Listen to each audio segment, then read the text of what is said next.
पुन्हा एकदा आपण चर्चेला सुरुवात करूयात। Suryakant Chaphekar sir air vice marshal आपल्या सोबत आहेत, त्याचबरोबर विनायक आगाशे लेफ्टनंट कमांडर आहेत नौदलाचे, ते सुद्धा आपल्या सोबत आहेत। सर चाफेकर सर, तुम्हाला प्रश्न हा आहे की मोदींनी आता संबोधन केलेलं आहे, देशाला संबोधित केलेलं आहे, त्यांनी आपल्या अंतराळ मोहिमांची माहिती या संबोधनादरम्यान दिलेली आहे। एकीकडे भारतानं एक चोख लष्करी कारवाई केलेली आहे, अशा वेळेला मोदी आलेत ते कदाचित त्या कारवाईबद्दल बोलतील अशा स्वरूपाची एक अपेक्षा होती, मात्र काहीसा अपेक्षाभंग जनतेचा झालेला आहे। यामागे काही रणनीती असू शकते?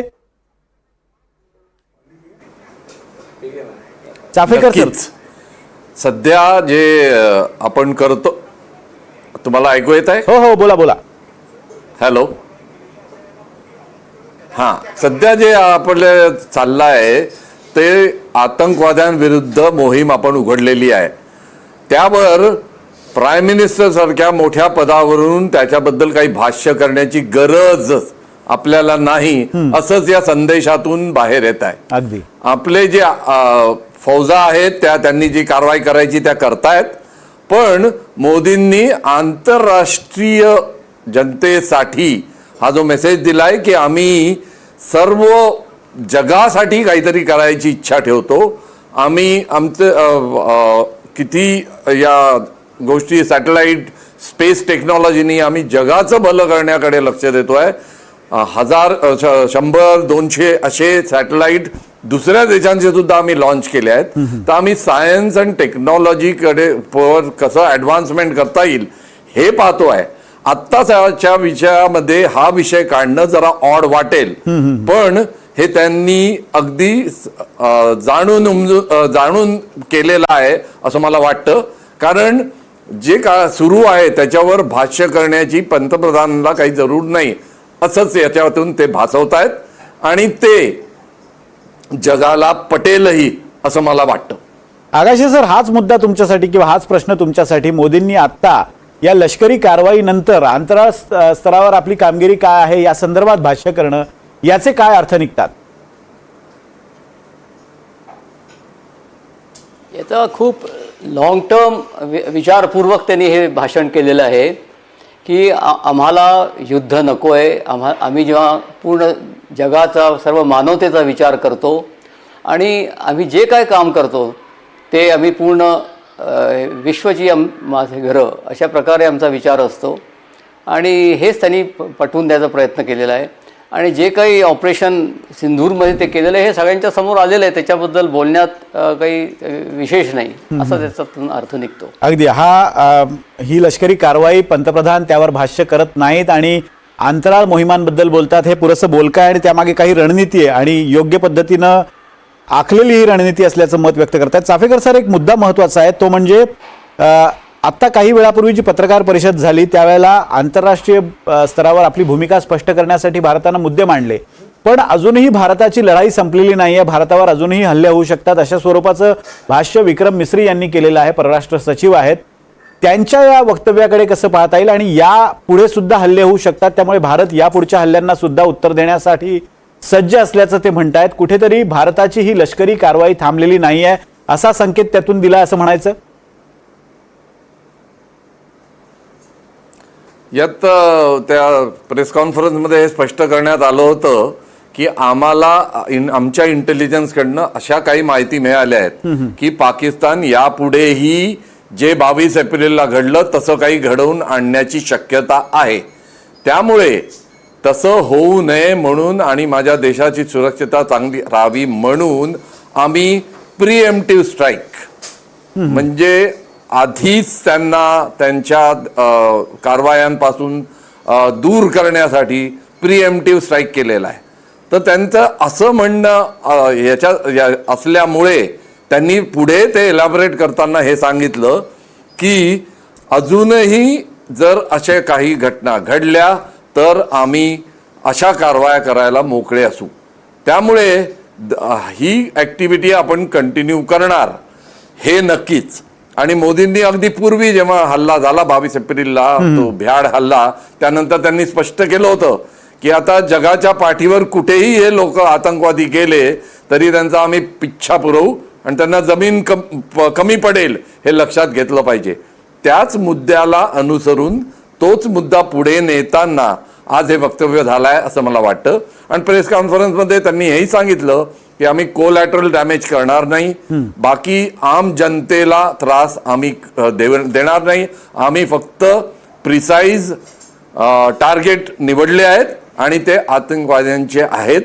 तेच जर आता अशा बिल्डिंगांमध्ये किंवा अशा काही वास्तूंमध्ये लपले तर त्या वास्तूंवर हल्ला करणे साहजिकच आहे, हेही त्यांनी त्यात स्पष्ट केलं.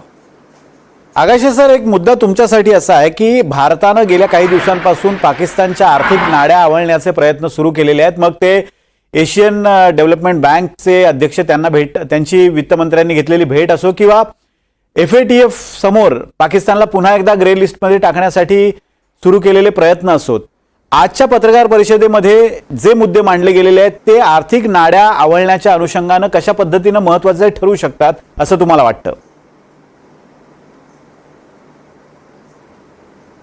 असं आहे, सिंधू नदीवरचा जो करार आहे तो आम्हाला परत निगोशिएट करायचा आहे.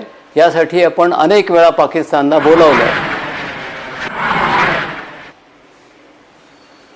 हा सर, सलग बोला, तुमचा आवाज येतोय. सिंधू नदीवर जो करार झालेला आहे 1950 साली, तो आम्हाला परत निगोशिएट करायचा आहे. यासाठी भारत आणि पाकिस्तानला अनेक वेळा बोलावलं, पण ते प्रत्येक वेळेस काही ना काहीतरी वेगळं कारण सांगून ते या निगोशिएशनला आले नाहीत. आणि आपण त्यांना या आधी केलेल्या करारापायी आपण त्यांना त्यांच्या जितके त्यांना पाणी द्यायला पाहिजे त्याच्यापेक्षा आपण जास्त पाणी त्यांना देत होतो आणि तो पूर्णपणे अयोग्य करार होता. तर तो रिनिगोशिएट करणं आवश्यक पण होतं. तर त्याला ते अनेक वेळा बोलून सुद्धा आले नाहीत, हे पहिलं कारण आहे. आणि जे राष्ट्र आपल्यावर रक्त सांडतं, आपल्यावर अटॅक करतं, आपल्या नागरिकांवर अटॅक करतं, हे चालू असताना त्यांना आपण जास्त पाणी देणं हे तर अतिशय अयोग्य होतं. आणि त्यांनी तुम्ही जे म्हणता त्यांच्या नाड्या आवळल्या, हे अतिशय आवश्यक होतं, कारण आम्हाला युद्ध नको आहे. पण त्याचप्रमाणे आमच्यावर जर तुम्ही आमच्या नागरिकांवर जर तुम्ही हे अटॅक करताय, टेररिस्ट धाडताय आणि तुम्हाला तर ते अयोग्य असल्यामुळे आपण हे करणं अतिशय आवश्यक आहे. आणि युद्ध न करता जर आपण आपलं ऑब्जेक्टिव्ह जर आपल्याला साकारता आलं तर ते करणं जास्त चांगलं असतं. युद्ध न करता आपला जो ऑब्जेक्टिव्ह आहे ते आपण. हो, अजून एक मुद्दा महत्वाचा या पत्रकार परिषदेत, म्हणजे अनेक अर्थाने ही पत्रकार परिषद ही प्रतिकात्मक मानली जाते, कारण यामध्ये 2 महिला अधिकाऱ्यांची निवड केली गेली लष्करी कारवाईची माहिती देण्यासाठी. त्यामधली एक महिला अधिकारी ही मुस्लिम होती आणि दुसरी महिला अधिकारी ही हिंदू होती. या सगळ्या प्रतिकात्मक बाबी पाहता काय यामागे रणनीती असू शकते असं तुम्हाला वाटतं, आगाशे सर?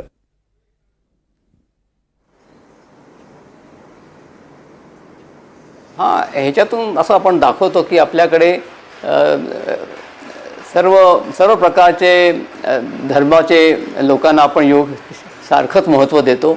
आणि नारी शक्ती आपल्याकडे कशी, आपण नारी शक्तीचं सुद्धा महत्त्व आपण ह्याच्यामधून दाखवतोय. अगदी. चाफेकर सर, एक महत्त्वाचा मुद्दा आणखीन या सगळ्या संदर्भात एक चर्चेला जातोय, तो म्हणजे आर्थिक नाड्या आवळण्याचा. पाकिस्तानच्या आर्थिक नाड्या आवळण्यासाठी भारतानं आता कंबर कसलेली आहे. या पत्रकार परिषदेतले जे मुद्दे आहेत ते भारतानं कशा पद्धतीनं त्या कॉन्टेक्स्टमध्ये वापरले पाहिजेत, किंवा आर्थिक नाड्या आवळताना पाकिस्तानच्या कोणत्या मुद्द्यांचा अधिक विचार भारतानं केला पाहिजे असं तुम्हाला वाटतं?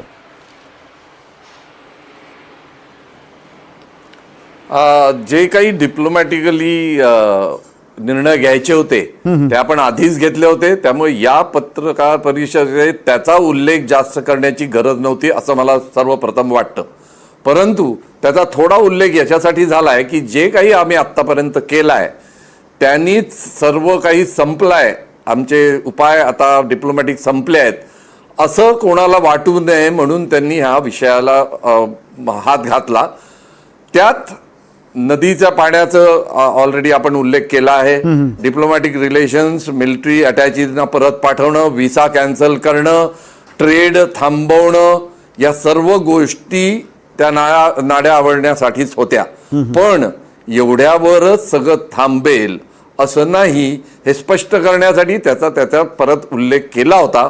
परंतु यात जास्त गोष्टी ज्या निदर्शनास आणून दिल्या की आम्ही शांतताप्रिय देश आहोत, परंतु आमची सिक्युरिटीवर जर हमला झाला, आमची शांतता जर देशातली भंग करण्यात आली तर आम्ही त्याचा सडेतोड उत्तर देऊ, हे जास्त त्यांना हायलाईट करायचं होतं. म्हणून त्या विषयावर थोडं जास्त बोललं गेलं आणि ते इंटरनॅशनली लोकांनी रिसीव्ह करावं नीट, ॲक्सेप्ट करावं नीट, म्हणून या पद्धतीने ते पुढे ठेवण्यात आलं असं मला वाटतं.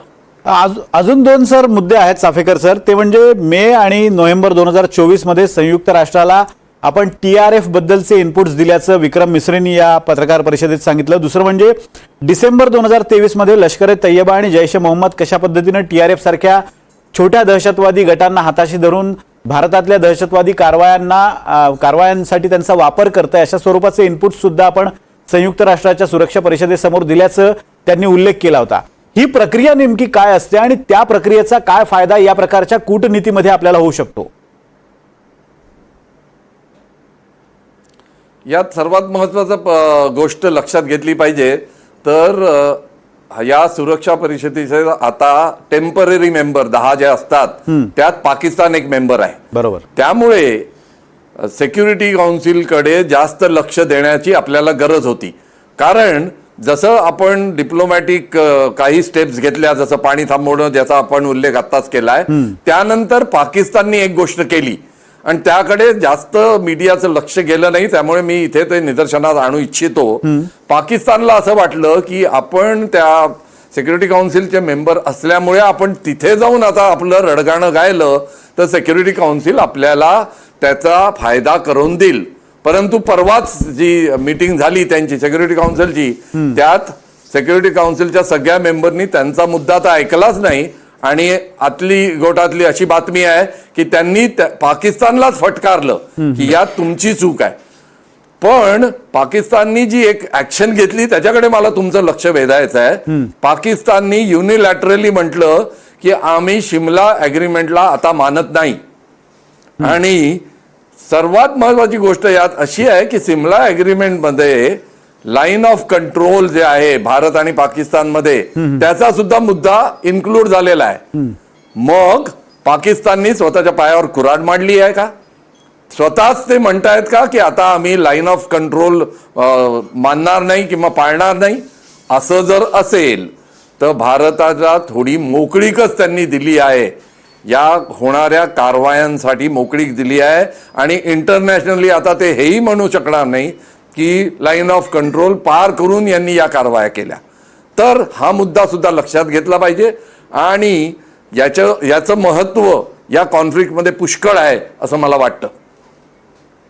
अगदी. आपल्यासोबत या चर्चेमध्ये सुधीर सावंत सुद्धा ब्रिगेडियर, निवृत्त ब्रिगेडियर आहेत. सुधीर सावंत हे सुद्धा जोडले गेलेले आहेत. सावंत सर, या चर्चेमध्ये आपलं स्वागत आहे. एकतर भारताच्या लष्करानं जी कारवाई केलेली आहे त्या कारवाईबद्दलचं तुमचं पहिलं मत आणि त्यानंतर मी तुम्हाला प्रश्न विचारतो.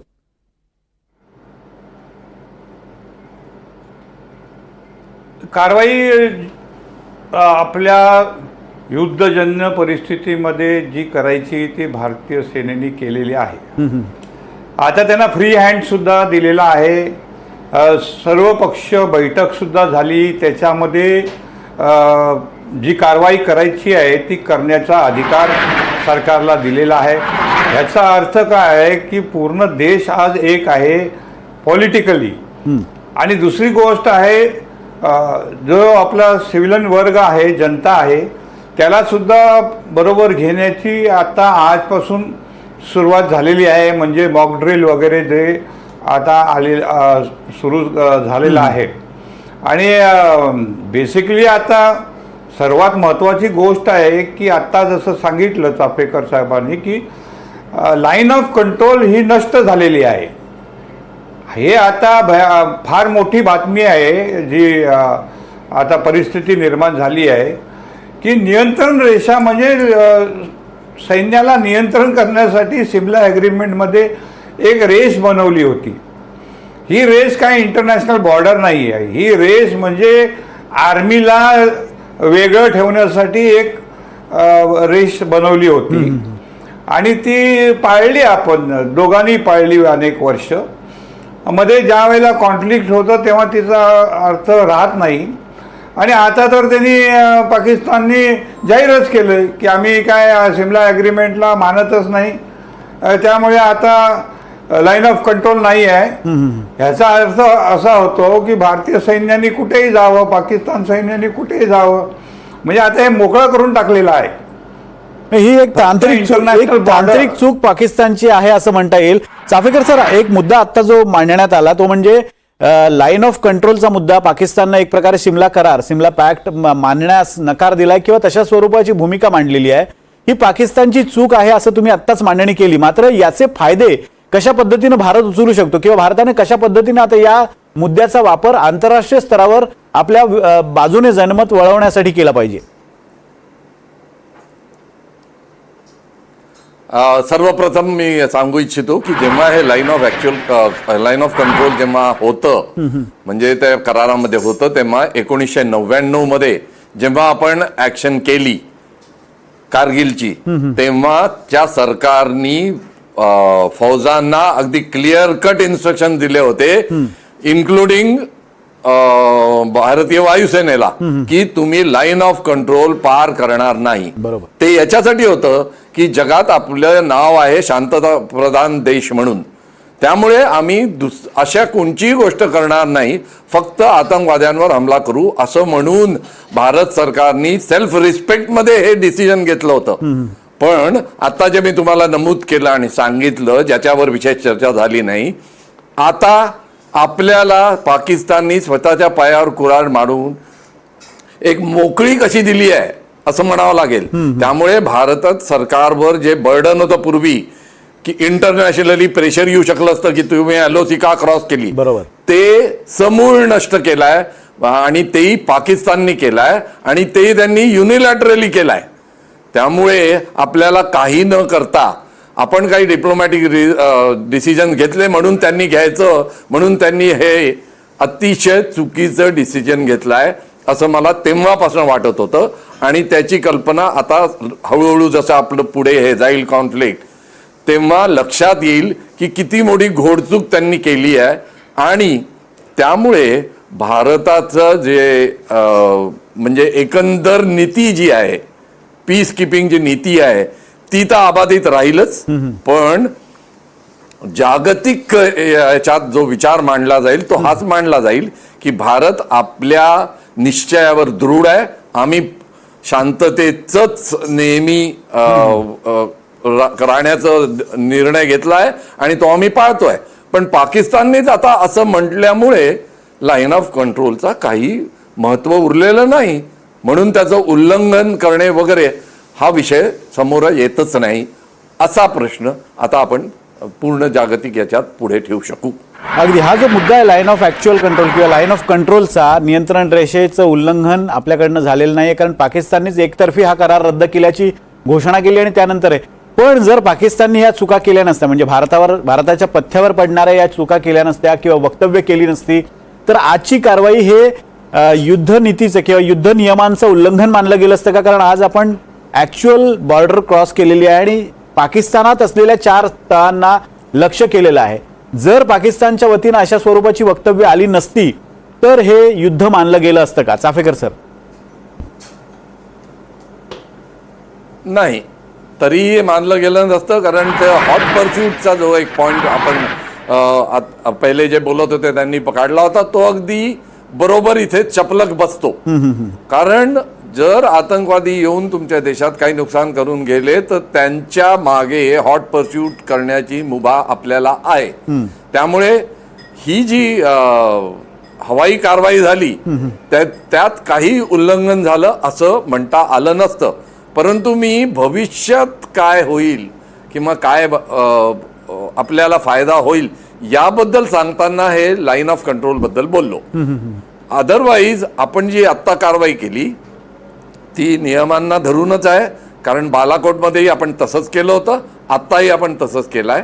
आणि म्हणूनच प्रिसिजन अटॅक आणि वायुदलाकडूनच प्रिसिजन अटॅक हे आपण सिलेक्ट केले आणि ती कारवाई आपण केली असं मला स्पष्टपणे वाटतं. अगदी. सावंत सर, एक प्रश्न तुमच्यासाठी असा आहे की आता जसं चाफेकर सरांनी उल्लेख केला की काही वक्तव्य पाकिस्तानच्या नेत्यांकडून आलेली ही भारताच्या पथ्यावर पडली आणि त्याचा फायदा भारत आंतरराष्ट्रीय स्तरावर उचलू शकतो. भारतानं पुढच्या काळात काय केलं पाहिजे, कोणती पावलं उचलली पाहिजेत? आता त्यांनी लष्करी कारवाई केलेली आहे, आपली भूमिका आंतरराष्ट्रीय समुदायाला पटवून देण्याचा प्रयत्न केलेला आहे. त्याचा किती उपयोग झालाय ते पुढच्या काळात विविध राष्ट्रांकडनं ज्या रिॲक्शन्स येतील त्यावरनं आपल्याला कळू शकेल. पण आता या पुढच्या काळात भारतानं कोणती पावलं उचलली पाहिजेत की जेणेकरून आपली भूमिका अधिक ठळकपणे भारताला आंतरराष्ट्रीय समुदायासमोर मांडता येईल? ते स्पष्ट आहे ना. आता पहिल्यांदाच पाकिस्तानच्या टेररिस्टनी या देशात येऊन सामान्य लोकांना मारले, म्हणजे पर्यटकांना मारलेलं आहे. ह्याचा अर्थ काय? त्यांनी ओपन केलं कॉन्फ्लिक्टला, म्हणजे ऑल आउट बॅटलच त्यांनी जणू काही सुरू केलेलं आहे. आणि म्हणून त्याचा परिणाम झालेला आहे की आता भारताला काय करायचं हे स्पष्ट होतं. कारण ज्या पद्धतीने त्यांनी काय हिंदू मुस्लिम म्हणजे कम्युनल बॅटल करायचा त्यांनी आणि उकसायचा लोकांना प्रयत्न केला आहे की हिंदू मुस्लिम लढा व्हावा, हा त्यांचा. आणि ह्यात एक फार खतरनाक विषय आहे की त्यांनी जे केलं पर्यटकांवर हल्लं, म्हणजे काय केलं आहे की त्यांनी काश्मीरची इकॉनॉमी नष्ट करायचा प्रयत्न केलेला आहे. ह्याचा परिणाम तर पाकिस्तान विरोधातच होणार आहे, ते स्पष्ट आहे शॉर्ट टर्ममध्ये. पण लॉंग टर्ममध्ये काय होणार आहे? कारण ज्यावेळेला इकॉनॉमिकली लोकांना त्रास होईल त्यावेळेला सुरुवातीला तर ते ह्या हल्ल्याला दोष देतीलच लोक. पण हळूहळू काय होईल, दारिद्र्य जर वाढलं, गरिबी जर वाढली तर मग लोक काय करतात, मग तो आपल्याच सरकार विरोधात ते आंदोलन करू शकतात, विरोध करू शकतात. तसंही ते आम्ही जायचो तेव्हा त्या काळामध्ये तेव्हा सिव्हिलन म्हणायचं ये हिंदुस्तानी आ गए, अशा प्रकारची भावना आज काश्मीरमध्ये अजून देखील आहे. आणि ती मिटवण्यासाठी आम्ही लोकांनी त्यावेळेला टेररिस्टना आपल्याकडे सरेंडर करायचा भूमिका घेतली होती. इख्वान ग्रुप जो होता तो काश्मीरी लोकांचा इख्वान ग्रुप ऑपरेट करत होता ISIच्या अंडर. त्या लोकांविरुद्ध आम्ही ऑपरेशन केली, पण नंतर आम्ही मोटिवेट केलं त्यांना, आतंकवाद्यांना सरेंडर करायला. 2,500 लोकांनी सरेंडर केलं होतं इख्वान ग्रुपचा. नंतर आम्ही मागणी केली, कारण त्यांना मारत होते म्हणून, की ह्यांना सैन्यात घ्या. तर 8,000चं सैन्य होम अँड हर्थ आपण बनवलं त्या काळामध्ये. अटल बिहारी वाजपेयी यांनी मंजूर केलं म्हणून ते सैन्य बनलं. आणि त्या सैन्यामध्ये काय आहे, आज अतिशय चांगल्या पद्धतीने 8,000 टेररिस्ट, जे सरेंडर टेररिस्ट आणि काश्मीरी यूथ हे आज काश्मीरमध्ये काम करतायत. 5,000 लोक नॉर्थ ईस्टमध्ये काम करतायत. ही नवीन फौज ते कोणाला माहिती नाही आहे, पण ही निर्माण झाली आणि त्यावेळेला प्रचंड काम त्या लोकांनी केलं आहे. आज देखील ते लोक दहशतवादाविरोधात लढण्याचं काम करतायत, सैन्याला मदत करतायत, ही भूमिका घेतली आहेत. आणि हे भारताची अनेक स्तरावर भारत अनेक स्तरावर प्रयत्न करतोय या दहशतवाद्यांना निपटून काढण्यासाठी. चाफेकर सर, एक मुद्दा मगाशी तुमच्या बोलण्यातनं जो मुद्दा आला तोच जरा मी पुढे नेतोय किंवा त्यावर अधिक क्लेरिफिकेशन येण्यासाठी एक प्रश्न असा आहे की आता तुम्ही जो उल्लेख केला किंवा आकाश सरांनी मगाशी उल्लेख केला होता की ॲक्शन फॉर हॉट परस्यू यानुसार एखाद्या राष्ट्राने तुमच्यावर आक्रमण केलं तर त्याला उत्तर देण्यासाठी त्यांच्या सीमा ओलांडण्याची तुम्हाला मुभा असते आणि आंतरराष्ट्रीय न्यायालयामध्ये तशा स्वरूपाचं अधोरेखित झालेलं आहे. त्यामुळे तो कायदेभंग आंतरराष्ट्रीय कायद्याचा ठरत नाही. पण आता इथे प्रकार वेगळा आहे. इथे दहशतवादी 4 आले होते. पाकिस्तान म्हणतोय की ते आमचे नागरिक नाही आहेत. अशा वेळेला हा ॲक्शन फॉर हॉट परस्यू हा मुद्दा जोरकसपणे मांडला जाऊ शकतो का? नक्कीच.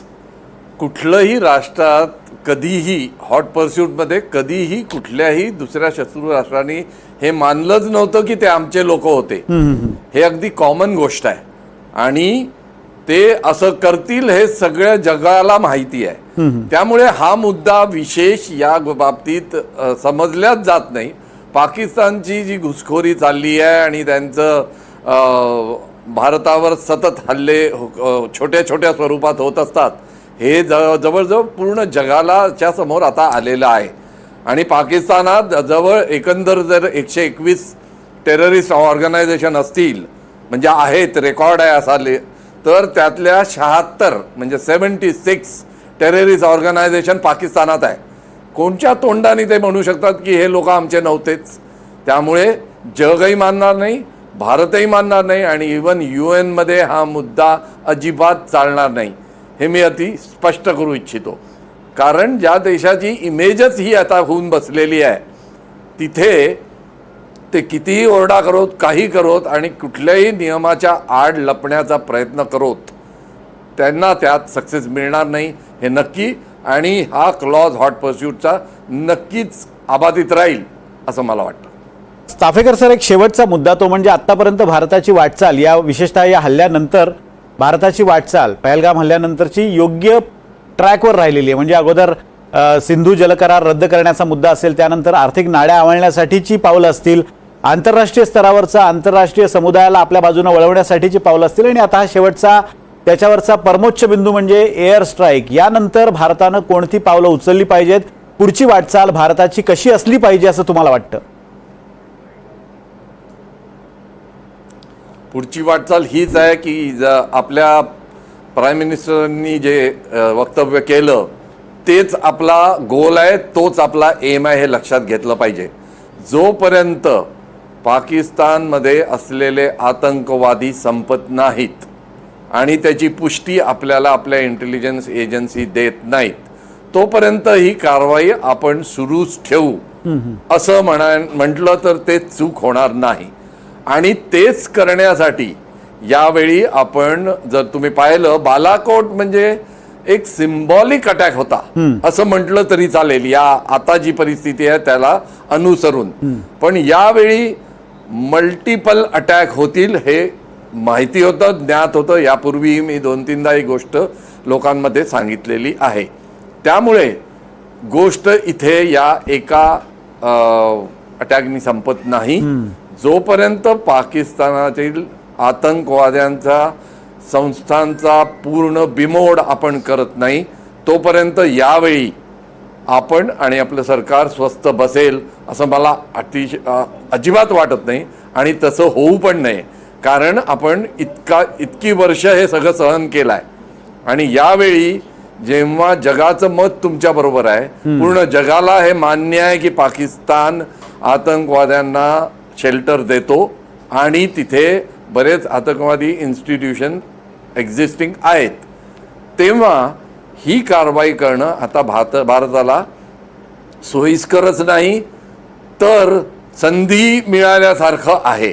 त्यामुळे यावेळी संपूर्ण बिमोड आणि तोही फक्त आतंकवाद्यांचा, हे ध्येय आपण ठेवलेलं असेल. बऱ्याच चर्चा चालतात की आपण POK याच वेळी घ्यावा का, हीच ती वेळ का वगैरे. तेव्हा सुद्धा मी त्याचं उत्तर अगदी स्पष्टपणे सांगितलं की सध्या आपल्याला फक्त पाकिस्तानातील आतंकवादी संस्थांचा बिमोड करायचा आहे, त्यांना, त्या लोकांना संपवायचा आहे किंवा त्यांना नेस्तनाबूत करून हा प्रॉब्लेम एका वेळी संपुष्टात आणायचा आहे. त्यामुळे POK घेणार की नाही वगैरे हे खूप सेकंडरी प्रश्न आहे. आत्ता आपलं लक्ष केंद्रित आहे एकच, की पाकिस्तानी आतंकवाद्यांचा नामहरम कसं करायचं. अगदी, म्हणजे पहलगाम हल्ला ही तर दुर्दैवी बाब होतीच, मात्र या माध्यमातून जो एअर स्ट्राईक आता भारतानं केलेला आहे त्या माध्यमातून एक संधी भारताकडे आहे पाकिस्तानमधल्या दहशतवाद्यांचा पूर्णतः बिमोड करण्याची. धन्यवाद दोघांचेही. Chaphekar sir, air vice marshal, आपल्यासोबत या चर्चेत सहभागी होते, त्यांचे धन्यवाद. त्याचबरोबर ब्रिगेडियर सुधीर सावंत हे सुद्धा या चर्चेमध्ये सहभागी होते. आणि त्यापूर्वी विनायक आगाशे हे लेफ्टनंट कमांडर हे सुद्धा या चर्चेत सहभागी होते. तिघांचेही धन्यवाद. आणि त्यांनी या संपूर्ण मुद्द्याचं सुयोग्यपणे विश्लेषण केलं आणि अधिक सोप्या पद्धतीनं हा मुद्दा आपल्या दर्शकांसाठी मांडला, त्याबद्दल त्यांचे